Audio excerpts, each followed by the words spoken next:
Hey.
Good.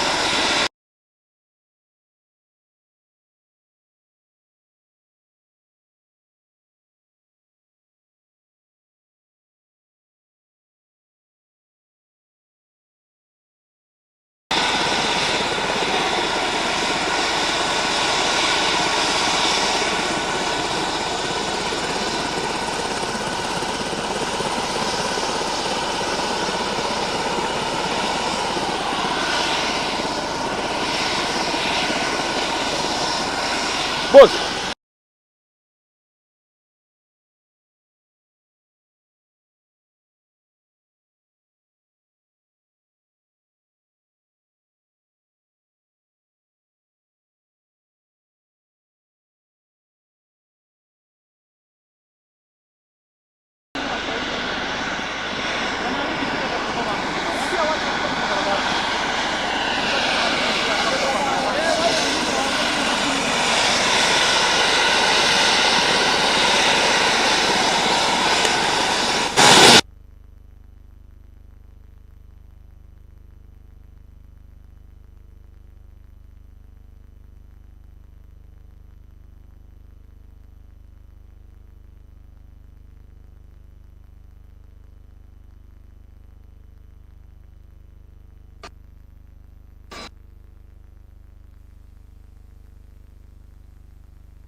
Buda. Ja. Chani nyonge.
Hello.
Isiolo, Kulamawe, there's one going on. That is our lot 1.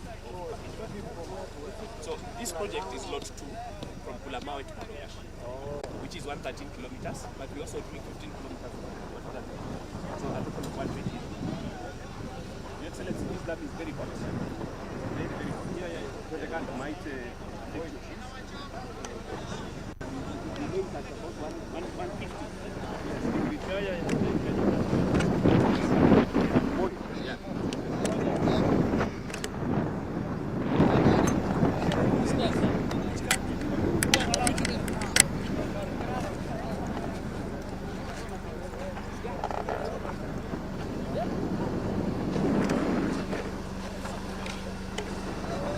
Tuendelee na kazi.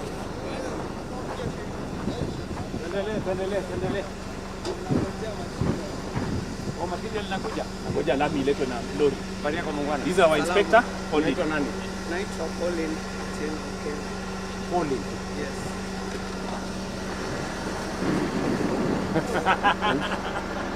Yeye ningekuja na mic yangu tulikuwa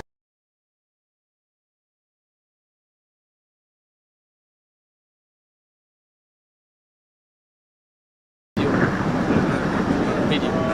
Hata hapa.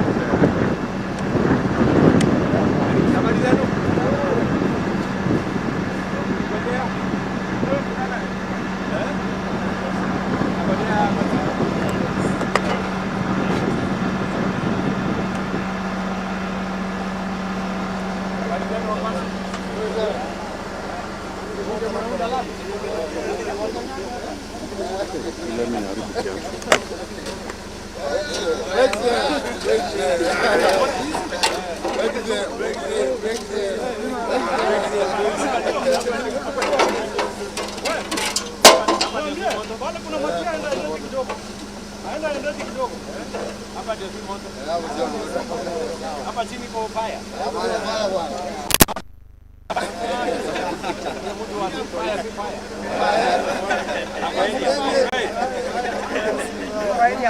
Ile moto yako iko hapa. Lami ni fire.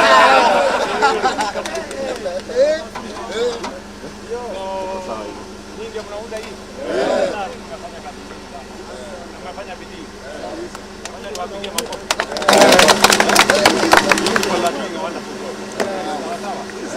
So nimeambiwa hii barabara sasa ndio inatoka Bulamawe kwenda Motogashi. Ulisikia nikisema? Mlikuwa mnaamini itafanyika? Kidogo mlikuwa na wasiwasi. Unasema tuliamini itatendeka. Sasa ndio hii. Na mnajua inaanza kule Isiolo. Mpaka Bulamawe. Alafu sasa hii ni Bulamawe kwenda Motogashi. Alafu sasa napanga Motogashi hadi naenda Samata. Kutoka Samata inaenda Wajia. Alafu kutoka Wajia inaenda mahali inaitwa Tarban. Niko na hiyo habari. Wewe mkubwa. Hiyo ndio iko na majina kidogo ndio ndio kidogo hapa iko ndio. So unisaidie. Unisaidie kutengeneza hii barabara. Kwa hapa sasa ni Kenya wamechelewa sana. Miaka nyingi hawana barabara. Hawana notisi kama na saa mingi. This time round we want to connect Kenya. So tuendelee namna hiyo tusukume ndio tuhakikisha kwamba every part of Kenya. Sawa. Na nimefurahi sana kwamba mnafanya bidii.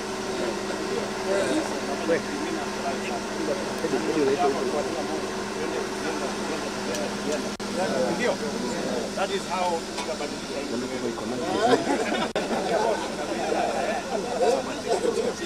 Yeah, wewe.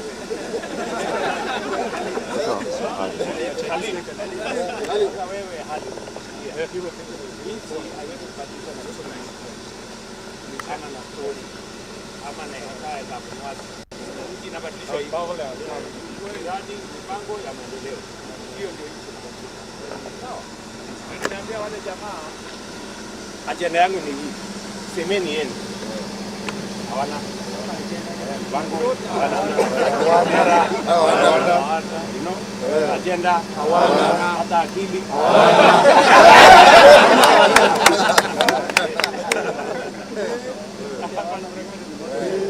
tuendelee namna hiyo, na nimetoka Garissa huko kupangana na mambo ya vijana. Unajua Waswahili wanasema hapa na hapa ya pesa kidogo. Nyinyi mnafanya kazi hapa kwa barabara, niko na vijana wanafanya kazi kwa program ya housing, niko na vijana wanafanya kazi kwa mambo ya masoko, niko na vijana wanafanya kazi kwa mambo ya hostel, niko na vijana ambao sasa nawapatia pesa ya nyota pia wajiinue na kufanya biashara namna hiyo, si ndio? Tunakubaliana bwana, kazi ni kazi. Ile kazi imepatikana ndio unafanya. Ndio. Ama nyinyi wale wa kuchagua jembe. Lakini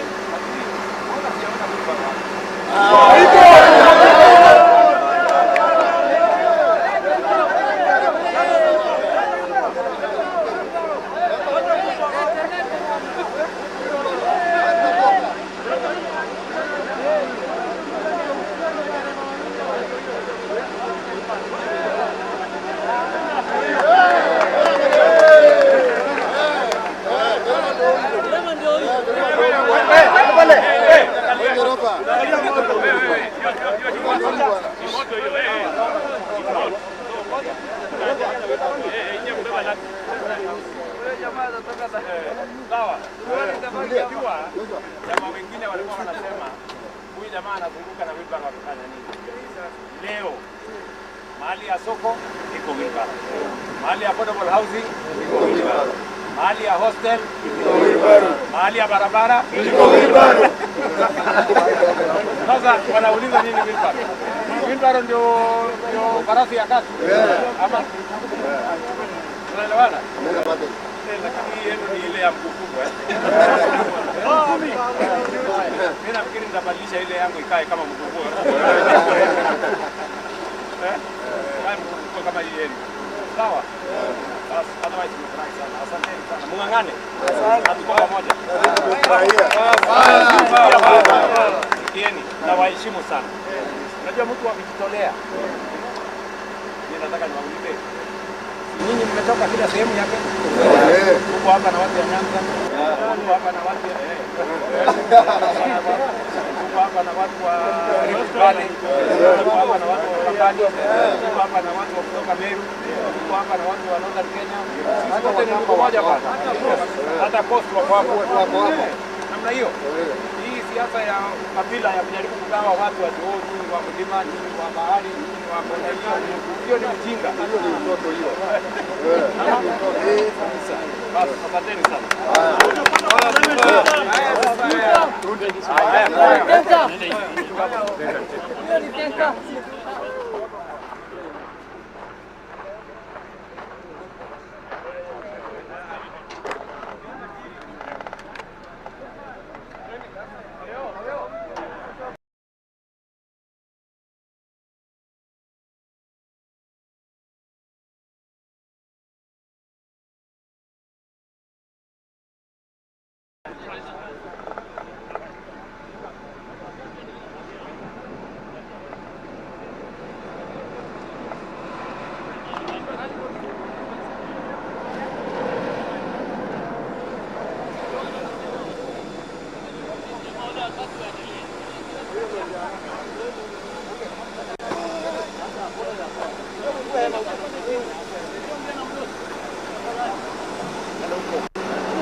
Yes, sir. Wacha sinema kidogo.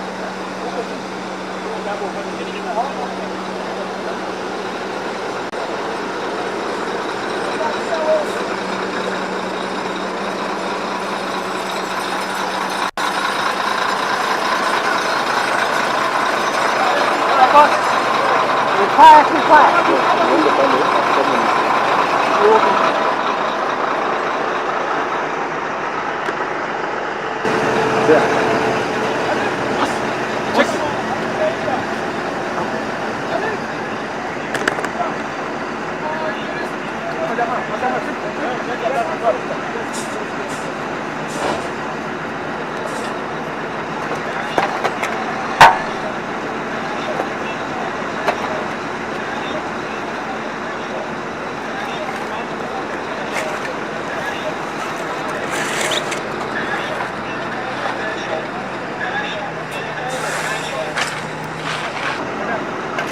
huyo jamaa lori hapo.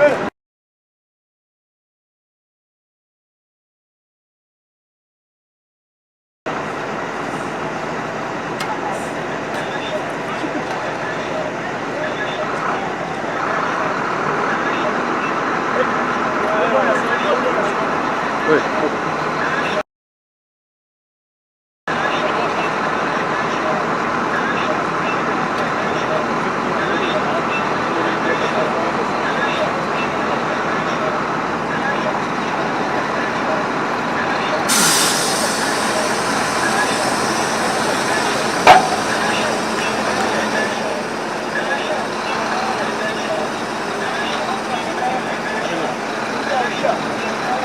Twende.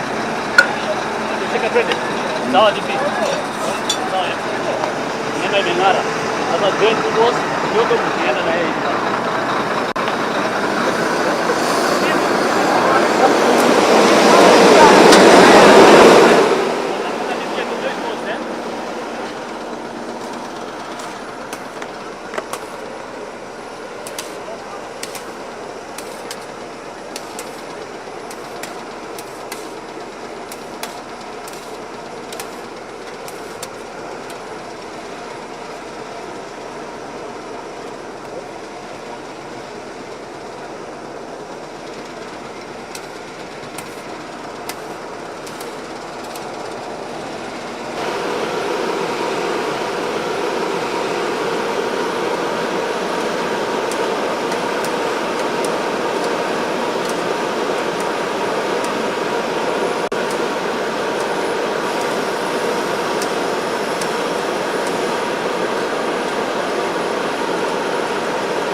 Eric, mbona upigi picha bana?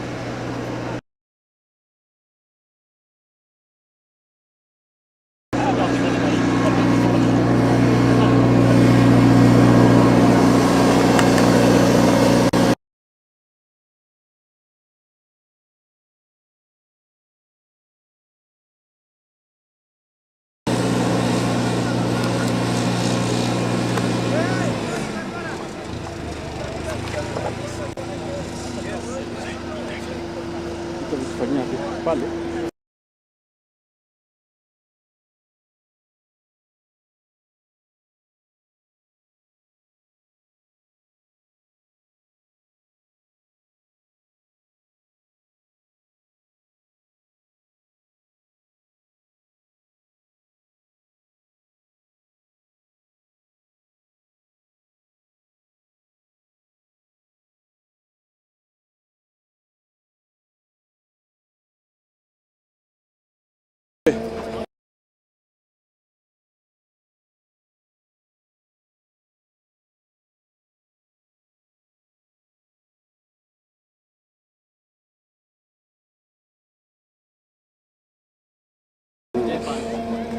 Ambia Makoi.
Lakini huyu sijui.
Kenyans rubbish too about this for some.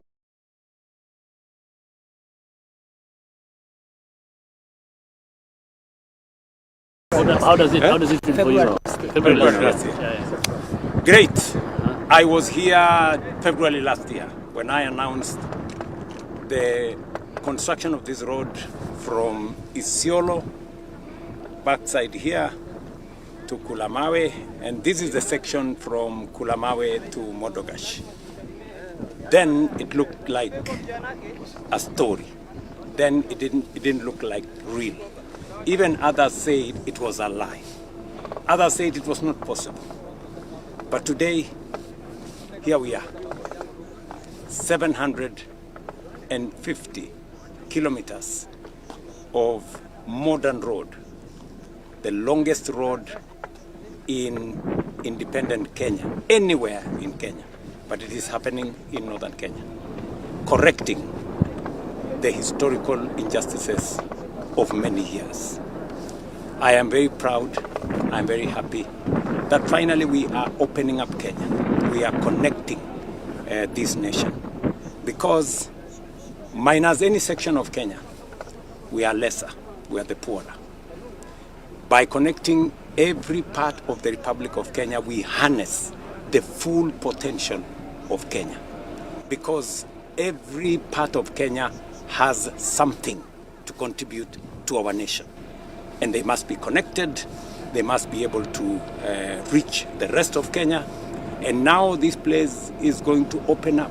This is the future of Kenya. The northern Kenya is where we are going to develop the water harvesting, the dams. This is where the future of agriculture is. And it is therefore absolutely necessary that we connect this region.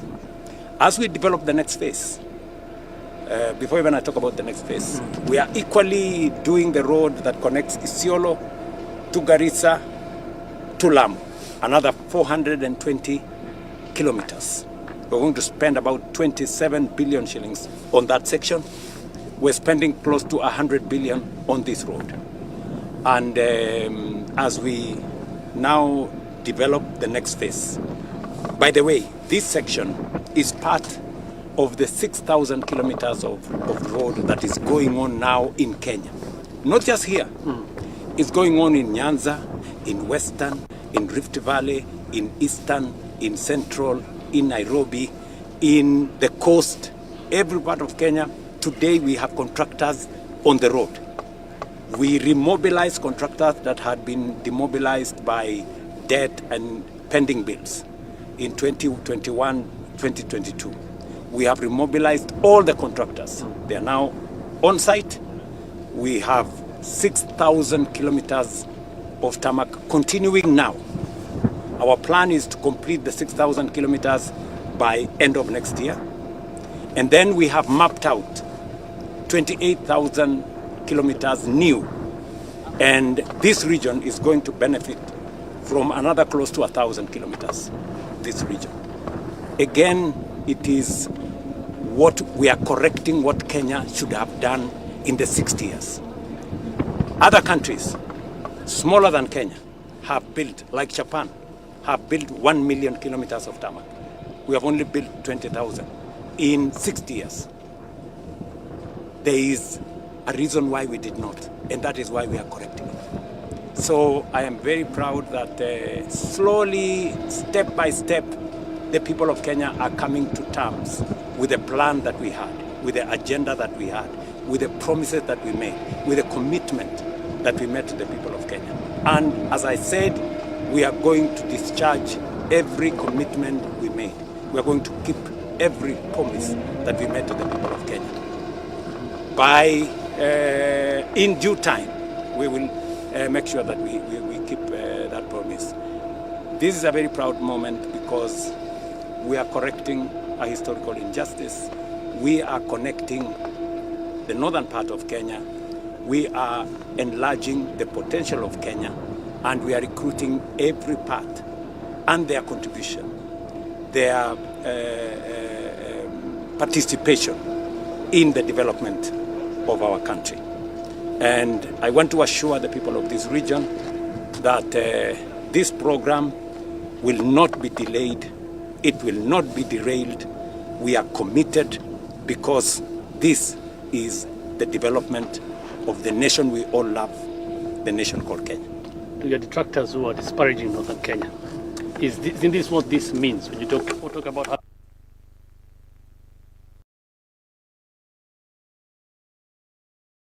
For I have said before, and sometimes people sometimes think that I am unfair. I am not unfair. I'm just talking the reality. Many of the other leaders do not know how such a project can be configured, can be conceptualized, and can be actualized. We have a clear program that we are executing on roads. We have what we have done in the past, which is a track record. We have what we are doing now. And we have a credible, demonstrable, practical plan going into the future. And that is why I'm challenging other leaders. You know, name calling, ethnicity, hate, bitterness will not take our country anywhere. If you have an alternative plan, tell the people of Kenya. You know, William Ruto is doing so many kilometers of roads. You will do what? You know, we are extending the SGR to Kisumu onto Malaba. What will you do? We are connecting electricity in this region. What are you going to do? We are educating more of our children. We are reforming the education sector. We are adding more teachers, 100,000 of them. We have changed the delivery model for our funding. We have increased the number of classrooms. What is your alternative? We are rolling out a housing plan that will make sure that the young people working in our markets, working in our hostels, working in our affordable housing program have opportunities to work. Your plan cannot be to stop it. How does that amount to a plan? You know? So this is what we are saying, and we are encouraging a conversation in Kenya. A conversation not about personalities, not about tribes, not about regions, not about religion. A conversation about a plan for our nation. A conversation about our present and our future as a country. What is it that is going to change the lives of the people of Kenya? Why are we in the third world 60 years after our peers are already in the first world? This is the conversation we must have. And I see many of other people, other leaders, concentrate on personalities. William Ruto this, William Ruto that. I see them concentrate on negativity. I see them concentrate on the past. I want to tell them that it is said, simple minds discuss people. Average minds discuss events. Serious minds discuss ideas, like building of this road, like reforming the education system, like reforming the health system, like reforming the food security and agriculture system. That is how we are going to move the country forward. And that is my commitment to this nation. Finally, a one-liner. I just want you to make a connection.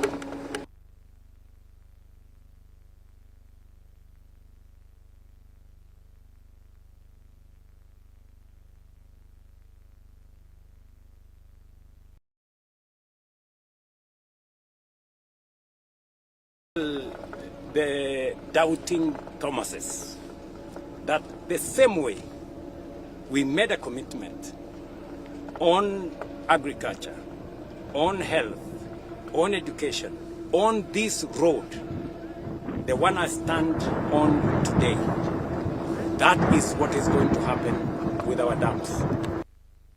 In the distant future, we will be doing dams here. We will be doing irrigation here. Northern Kenya is going to be the next frontier of food production. And that is the future we all anticipate and the future we are looking for. Brilliant. Okay.